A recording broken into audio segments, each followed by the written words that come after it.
اللہ تبارک و تعالیٰ نے گھریلو احکام کے متعلق فرمایا الرجال قوامون علی النساء، مردوں کو ہم نے عورتوں پر حاکم بنایا ہے۔ حاکم کا مطلب یہ نہیں ہے کہ بیلچا لے کر کے اس کو ہانکتا رہے، یا پھر حاکم کا مطلب یہ بھی نہیں ہے کہ رسی اور ڈنڈا لے کر کے اس کے پیچھے پڑا رہے۔ حاکم کا مطلب یہ ہے کہ مرد کو معاش کی تمام ذمہ داریاں دی گئی ہیں، گھر چلانا، گھر کا خرچہ لانا یہ مرد کی ذمہ داری ہے، اور گھر گرہستی جو اندر کے معاملات سنبھالنا یہ عورت کے کام ہے۔ اگرچہ آج زمانے میں بدل گیا، کچھ مرد گھر میں بیٹھے ہیں اور عورتیں کام پہ ہیں، انہوں نے فطرت قانون کا بدل لیا ہے۔ اب یہاں پر کچھ لوگ یہ سوال بھی کرتے ہیں کیا عورت کا کمانے کے لیے نکلنا جائز ہے یا نہیں ہے؟ اس سلسلے میں آپ کو بتا دوں، عورت اگر شریعت کی پابندیاں کرتی ہے اور حدود شرع میں رہ کر کے کوئی جاب اس کو لگتی ہے یا کوئی کام کرتی ہے تو بالکل اس کے لیے جائز ہے، کوئی حرج نہیں۔ عورت کا کمانا اسلام میں کہیں پر بھی یہ نہیں کہا گیا کہ ناجائز ہے، جائز ہے، لیکن اس کے شریعت کے جو تقاضے ہیں اگر وہ پورا کر سکتی ہے تو دونوں کو ساتھ میں لے کر کے چلنا چاہے تو چل سکتی ہے۔ لیکن اللہ نے جو قرآن میں فرمایا مردوں کو عورتوں پر حاکم بنایا گیا، مردوں کو عورتوں پر حاکم بنایا گیا، اور اسی سے آپ کو یہ سمجھ میں آ جانا چاہیے کہ آپ کے لیے نان و نفقہ لانا، گھر بنانا، گھر کے اخراجات لانا یہ مردوں پر ہے۔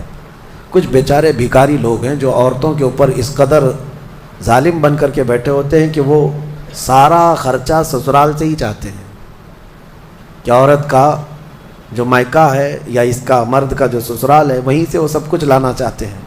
اور ہمارے ہاں شادیوں میں بھی یہی رواج بہت زیادہ ہے۔ بہت سارے لوگ شادی اس لیے بھی کرتے ہیں کہ بہت زیادہ جہیز لائے گی عورت، بائک لائے گی، کار لائے گی، اسی لالچ میں شادی کرتے ہیں۔ میرے عزیزوں، مرد اللہ نے تمہیں بنایا ہے، تم اپنے ہاتھوں سے کماؤ اور عورت کو کھلاؤ، ایک صدقے کا ثواب ہے۔ اور نہیں کر سکتے تو جہیز کیوں مانگتے ہو؟ مسجد کے باہر کھٹوری لے کے بیٹھ جاؤ، روز آنے جانے والے کچھ نہ کچھ ڈالیں گے، وہ اور زیادہ بن جائے گا۔ بات سیدھی سی ہے، کچھ لوگ آفیشیل طریقے سے مانگتے ہیں اور کچھ لوگ اندر میز کے اندر سے مانگتے ہیں، دونوں مانگنے والے ایک ہی ہیں، بھکاری ہیں۔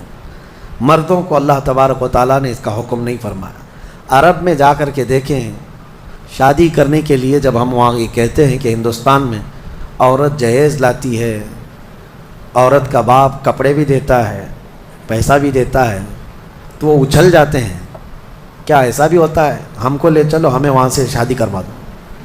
اس کی وجہ یہ ہے کہ عرب میں آج بھی مہر بہت اونچا ہوتا ہے۔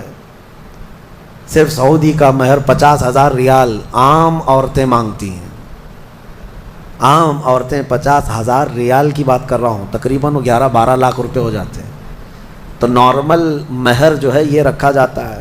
پھر مرد کے اوپر یہ ضروری ہوتا ہے وہ اپنے باپ کے گھر میں نہ لے جائے شادی کر کے، خود کا گھر ہو تو شادی کر، یہ سارے وہاں پر ضروریات رکھے گئے۔ بہرحال ہمارے ہاں اگرچہ یہ دوسری قوموں سے رواج آ گیا ہے، لیکن آپ کو بدلنے کی ضرورت ہے۔ کم از کم آپ اپنا نیا گھر نہیں بنا سکتے، بہت کچھ نہیں کر سکتے، تو کم از کم ان گھر والوں سے، عورت والوں سے مانگنا تو بند کر دو۔ جتنا آپ کے پاس ہے اسی میں خوش رہو، اور اللہ کا وعدہ ہے قرآن میں کہ اگر تم فقیر بھی ہو تو اللہ اپنے فضل سے غنی بنا دے گا، غنی بنا دے گا۔